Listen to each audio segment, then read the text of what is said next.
Бага Сүрүү Кыргызстан каналы.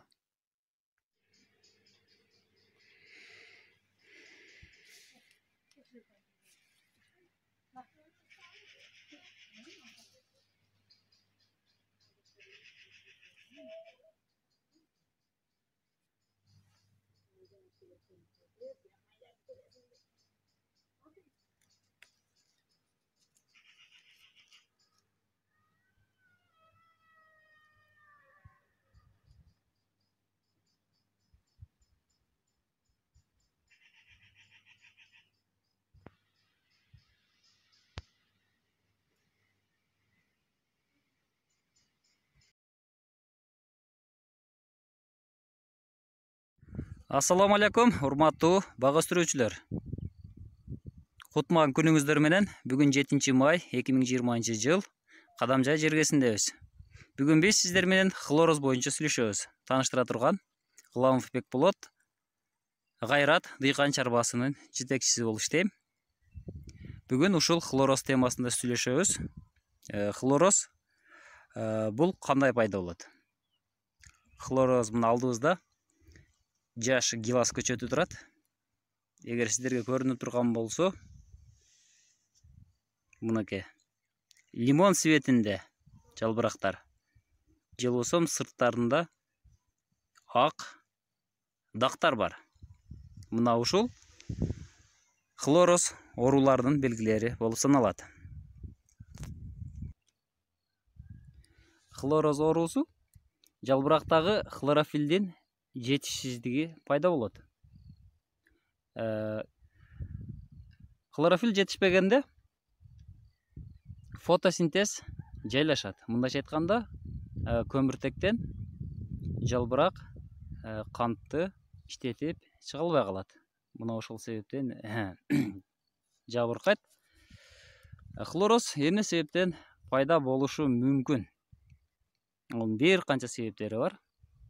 Мисалга, биринчи, жердеги акиташтын көп болушу, же акиташтын көп салынып калышы. Бул да бир себеп болушу мүмкүн.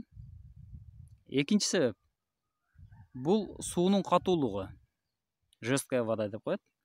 Суудагы акиташтын көп болуусу, же болбосо кайсы бир элементтердин болушу, суунун катуу болушу дагы хлорозго алып келиши мүмкүн.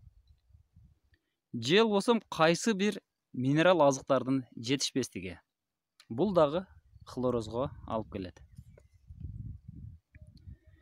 Же болбосо погоданын тез ысып же тез сууп кетиши. Өткөндө 12 апрелде кар жаабадыбы? Мына ушул абанын кескин төмөндөшүнөн улам дагы көчөттөр стресс абалга келет. Хлороздун пайда болушуна алып келет бул дагы. Анан кайсы бир элементти көп салуу. Кайсы бир элементтин көп болушу дагы жердеги башка элементтерди, микроэлементтерди иштетпей коюшу мүмкүн. Элемент болот, бирок иштебейт. Эркин болбой калат дагы, иштебей калышы мүмкүн. Же болбосо көңдү көп салуу. Көңдү көп салуу дагы навозду. Бул хлороз оорусуна алып келет.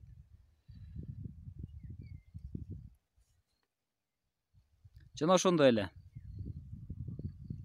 жердин өтө катып кетиши, абанын кирбей калышы элементтердин иштешин токтотуп коет. Мына ошондо дагы жалбырактарга хлорофилдин азайышына алып келет. Же болбосо өтө көп суу коюудан, же болбосо сууду өтө аз коюудан дагы бул нерсе пайда болушу мүмкүн. Айтып кеттик, кээ бир элементтердин дагы өтө көп болуп кетиши кайсы бир элементтерди, микроэлементтерди иштетпей коет. Бул хлороз оорусу бардык дарактарда кездешет. Мына азыр айылды карап турсак, бир жери өтө жашыл, бир жери саргарып, теректер, өрүктөр, гиластар, шабдаллар, негизинде койчу малина дагы, кулпунай дагы, чөптөр, гүлдөр дагы бул оору менен ооруйт. Азыр алдыбыздагы турган гиластын жалбырактарында мындай, мынакей көрүнсө көрсөтөйүн, мынакей Жалбырактардын тарамыштары жашарып турат дагы. Эки сырткы чеки учу көрүнсө, мынакей агарып турат. Мында бул кайсы бир элементтердин жетишпестигин айтып турат мында. Мына көрүңүздөр. Мында магний менен темирдин жетишпестигин айтып турат. Негизи хлороз оорусу бул темирдин жетишпестигинен келип чыгат. Темир жерде болушу мүмкүн, бирок аны жерде pH деп коет, жердин химиялык касиетин көрсөткөн. Жердин кычкылдуулугу көп болушу мүмкүн. Же болбосо жердеги шордуулук, жегиштиги дагы көп болушу мүмкүн. Биздин Кыргызстан жерлеринде, көпчүлүк жерлеринде жерибиз шордуу келет, туздуу келет, акиташтуу келет. Мына ошол себептен темир же кээ бир микроэлементтер иштебей калат, эркиндикке чыкпай калат. Ошон үчүн жерден аны ала албайт.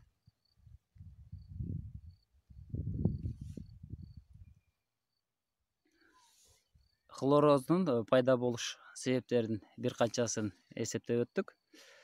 Так аныкташ үчүн муну лабораторияга бериш керек. Албетте лабораториядан эмне себептен хлороз пайда болуп атат, мунун жыйынтыгын чыгарып берет. Балким сиздин жериңиз жегиштүү, же болбосо орусча айтканда шелочтуу. Балким жериңиз кычкылдуу, кислотность көп. Ошон үчүн кайсы бир элементтер иштебей атат жерде.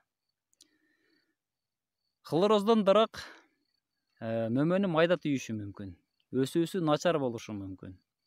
Акырындап көп жылда кургап калышы дагы мүмкүн. Баары мүмкүн. Бул оору өтө көп бактарда көп кездешет. Сөзсүз анализди так аныктагандан кийин кайсы элемент жетишпесе, ошону берүү керек. Көбүнчө хлороздо темир жетишпестиги сөзсүз болот. Бул кантип чечсе болот, кантип дарыласа болот? Үй шартында кандай кылса болот? Базарда микроэлементтерди саткан дүкөндөрдөн сурасаңыздар, темир, магний, бор, негизи ошондой удобрениялер көп. Аны үй шартында да жасап алсаңыз болот, мисалга. Эрте жазда чачып аткан железный купорос, темирдин тузу. Ошону аласыздар. 10 литр сууга 50 грамм лимон кислотасы. Эмне үчүн лимон кислотасы? Лимон бул кычкылдуу. Темирди оңой сиңирип алганга жардам берет. 50 грамм темир хилаты, же болбосо ал жок болсо железный купорос, темирдин тузу. Мына ушуну кайнаган сууга 1 литр сууга кайнатып, эритип алып туруп, анан 10 литрге ушуну чачсаңыз болот. Аны канча жолу чачуу керек? Аны бир жума аралыгында, бир жумада аралыктан 3 жолу чачуу менен муну калыпка келтирүүгө болот. Ошондо фотосинтез кайрадан жакшырып иштей баштайт. Айтып кеттик. Мисал үчүн мегафол деген дарында чачса болот. Витамин. Мына ушуларды колдонууга болот. Хлороз оорусуна жанагы жасалган азыкты жалбырактан же болбосо тамырдан берүүгө болот. Көбүнчө жалбырактан бергенде жакшы эффект берет.